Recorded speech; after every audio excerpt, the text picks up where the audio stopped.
अस्सलाम वालेकुम। I am doctor मेमरा और आज हम डिस्कस करेंगे कि हमल के दौरान क्या काम किए जाएं और किन से परहेज़ की जाए। प्रेगनेंसी यानी कि हमल होना अल्लाह ताला के खूबसूरत तरीन नेमतों में से एक है और ये एक मुआज़ा है कि एक ज़िंदगी में ज़िंदगी पलती है और फिर उसको एक ज़िंदगी ही जन्म देती है दूसरी ज़िंदगी को। तो ये बहुत खूबसूरत है और जो लोग प्रेग्नेंट हैं उनको बहुत बहुत मुबारक हो। आज हम बात करेंगे पहले 3 महीने मतलब फर्स्ट ट्राइमेस्टर ऑफ प्रेगनेंसी को। तो पहले मैं इंट्रोडक्शन देती जाऊँ कि हम हमल के 9 महीने को 3 हिस्सों में डिवाइड करते हैं, 3 हिस्सों में तकसीम करते हैं। जो पहले 3 महीने यानी कि आपकी आखिरी माहवारी की पहली तारीख से लेकर 13वें हफ्ते तक को हम कहते हैं कि ये है फर्स्ट ट्राइमेस्टर। ठीक है, फिर 14वें हफ्ते से 26वें हफ्ते तक हम कहते हैं या 27वें हफ्ते तक हम कहते हैं कि ये है सेकेंड ट्राइमेस्टर। फिर 28वें हफ्ते से लेके 40वें हफ्ते तक हम कहते हैं ये है थर्ड ट्राइमेस्टर। तो जिन लोगों का पहला बच्चा है, जो प्राइमरी ग्रेविडा है, वो ज़्यादा कंसर्न होती हैं कि भाई हमें पहले हफ्ते में क्या चीज़ करनी चाहिए और क्या चीज़ नहीं करनी चाहिए। पहला हफ्ता ख़तरनाक तो नहीं होता? अरे नहीं, पहला हफ्ता इतना ख़तरनाक नहीं भी होता भी है और नहीं भी होता।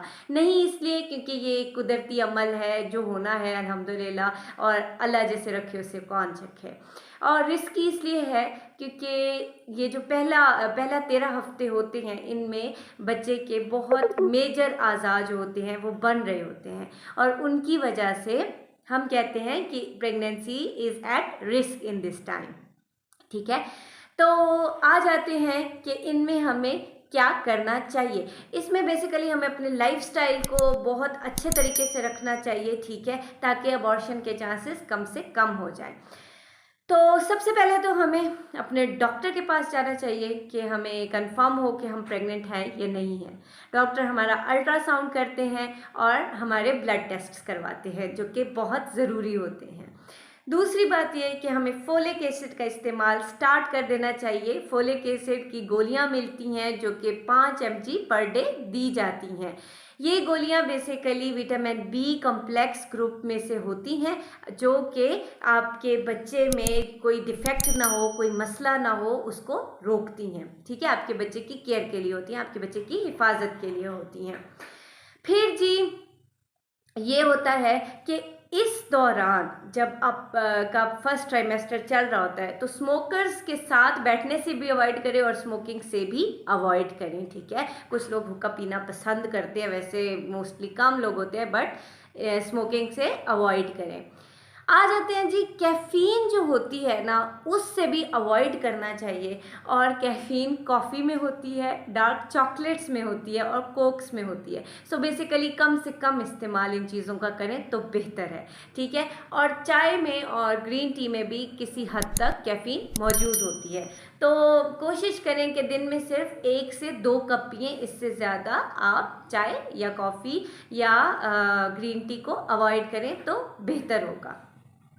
इसके अलावा प्रेगनेंसी में हर तरह की दवाइयाँ जो हैं वो अलाउड नहीं होती।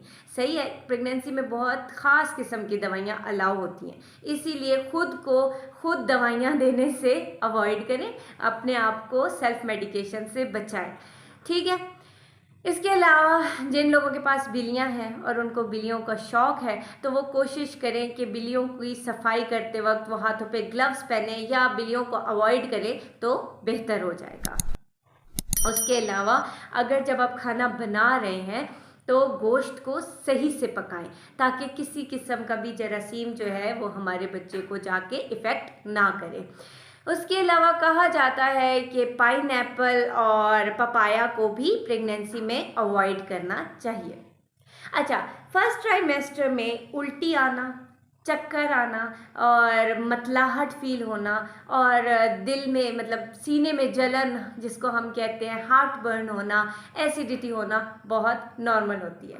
कुछ लोगों को मॉर्निंग सिकनेस होती है, कुछ को इवनिंग सिकनेस होती है और कुछ को पूरा दिन सिकनेस होती है।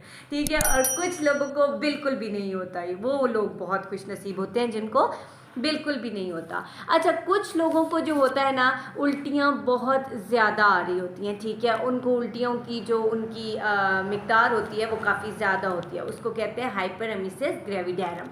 उस सूरत हाल में क्या होता है कि हमें डिहाइड्रेशन हो जाती है, पानी की कमी हो जाती है, और उस सूरत हाल में हमें हॉस्पिटल में एडमिशन लेना पड़ता है, IV फ्लूइड्स लगाने पड़ते हैं।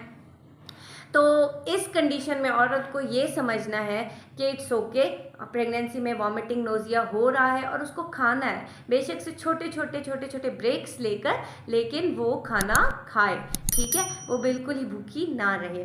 बाकी आप अवॉइड करें कि आप तेल से चिकनी चीज़ें खाना अवॉइड करें या स्पाइसी चीज़ों को खाना अवॉइड करें, ठीक है। मॉर्निंग सिकनेस यानी कि नोज़िया जो सुबह सुबह होता है, उसको कहते हैं प्रेगनेंसी में अगर आप जिंजर का इस्तेमाल करें तो वो काफ़ी करामत हो सकती है। जिंजर मतलब अदरक, ठीक है। अच्छा, कुछ औरतों को प्रेगनेंसी के फर्स्ट ट्राइमेस्टर में कॉन्स्टिपेशन यानी कि कब्ज़ की शिकायत रहती है। ये क्यों होती है? ये हमारा हार्मोन होता है HCG, उसकी वजह से हमारे जो मोटिलिटी होती है, जो थिकनेस होती है इंटेस्टिनल की, वो कम हो जाती है, जिसकी वजह से हमें कॉन्स्टिपेशन हो जाती है। तो कॉन्स्टिपेशन में हम ज़्यादा से ज़्यादा पानी का इस्तेमाल करते हैं, लिक्विड्स का इस्तेमाल करते हैं और फाइबर रिच डाइट का इस्तेमाल करते हैं, ठीक है।